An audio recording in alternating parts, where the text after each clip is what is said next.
Je suis Hugues Bersini, je suis directeur du laboratoire d'intelligence artificielle de l'Université libre de Bruxelles. J'enseigne dans cette même université des cours de programmation et d'informatique depuis de nombreuses années. Je suis aussi membre de l'Académie royale de Belgique.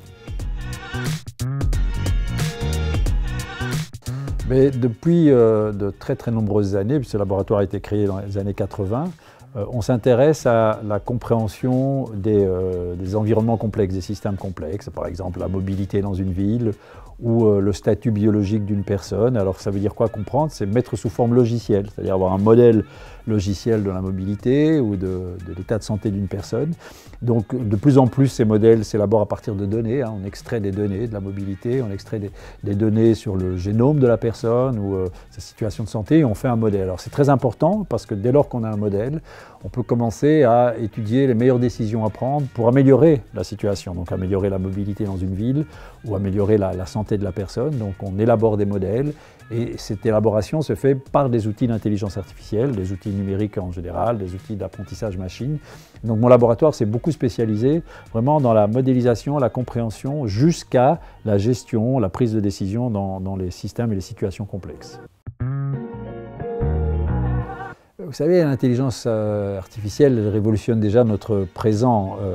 S'il y a quelque chose qui, je trouve, est tout à fait perturbant dans l'avènement de cette intelligence artificielle, même s'il s'agit d'une discipline qui est quand même relativement ancienne, puisqu'elle est apparue dans les années 50, c'est qu'à chaque fois, elle questionne ce qu'est l'homme, la nature humaine, et non seulement ce qu'est l'homme, mais exactement notre vivre ensemble, la société. Il y a de plus en plus d'algorithmes qui prétendent se substituer à nous, et qui prétendent aussi nous gouverner. C'est ce qu'on appelle la gouvernance algorithmique. Ce sont des outils d'intelligence artificielle, par exemple les accès dans les établissements d'enseignement supérieur, les réseaux sociaux, les algorithmes de recommandation.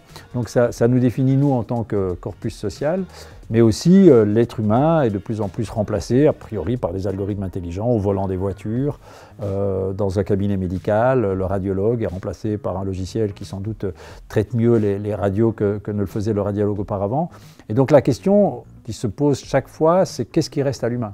Et la révolution, c'est vraiment la nouvelle définition de l'humain, ou qu'est-ce qui reste à l'humain et qu'est-ce que cela veut dire faire société? Comment est-ce que les algorithmes modifient notre compréhension de l'humain? Aujourd'hui, par exemple, vous avez des algorithmes qui composent de la musique, qui peignent, qui créent des scénarios. On a beaucoup pensé que l'intelligence artificielle ne serait jamais capable d'un vécu émotif.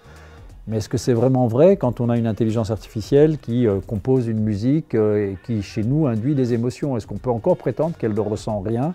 Donc c'est ce questionnement qui, à mon avis, vraiment chaque fois vraiment à l'aune de nouvelles révolutions. Aujourd'hui, l'art est révolutionné par l'intelligence artificielle, ce qui n'était pas le cas il y a 20 ans. Donc ce sont ça les révolutions de l'intelligence artificielle. Qu'est-ce qui fait de nous des êtres humains et comment vivons-nous ensemble?